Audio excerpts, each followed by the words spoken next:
তো হাই বন্ধুরা, এই দেখো আমার ওটি হওয়ার পরে আমি যখন নার্সিংহোম থেকে বাড়ি এসেছিলাম তখন আমি এই ভিডিওটা করি। তো দেখো ওটি হওয়ার পর আমার চোখ মুখ কীরকম ফুলে গিয়েছে, আমি অনেকটাই ফুলে গিয়েছিলাম।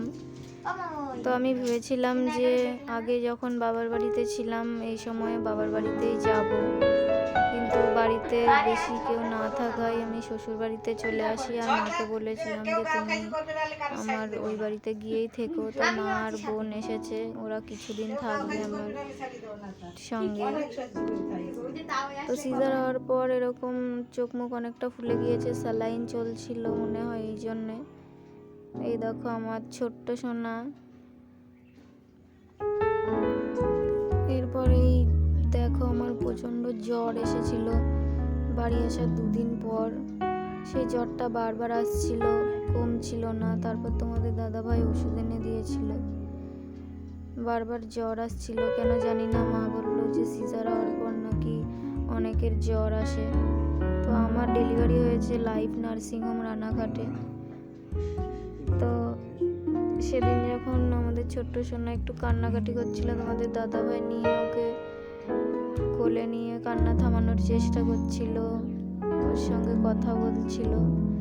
সত্যি এত কষ্টের পরে যখন ছোট্ট সোনার মুখের দিকে তাকাই তখন যেন সব কষ্টই সার্থক হয়ে যায়। এটা হয়তো মা হওয়ার একটা খুব সুন্দর একটা উপলব্ধি।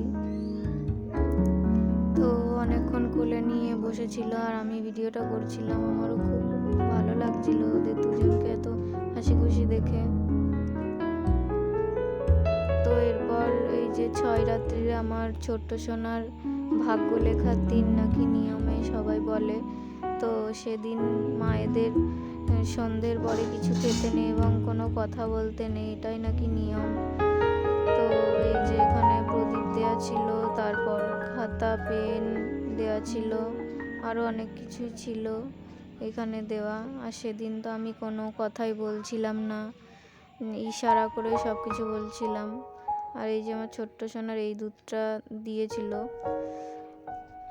তো এই দেখো ওকে কোলে নিয়ে আমি তার পরদিন বসেছিলাম, তখন ভিডিওটা করেছি। তো তোমরা হয়তো জানতে চাইছো যে আমার ছেলে হলো নাকি মেয়ে। তো আমার ছেলেই হয়েছে, সকলে অনেক খুশি হয়েছে। তোমরা জানিও তোমাদের কেমন লাগলো। এই যে আমার ছোট্ট সোনার হাত আমার হাতে নিয়ে আমি ছবি তুলেছি। তো আজকের ভিডিও এইটুকুনি, ভালো লাগলো অবশ্যই লাইক করে দিও।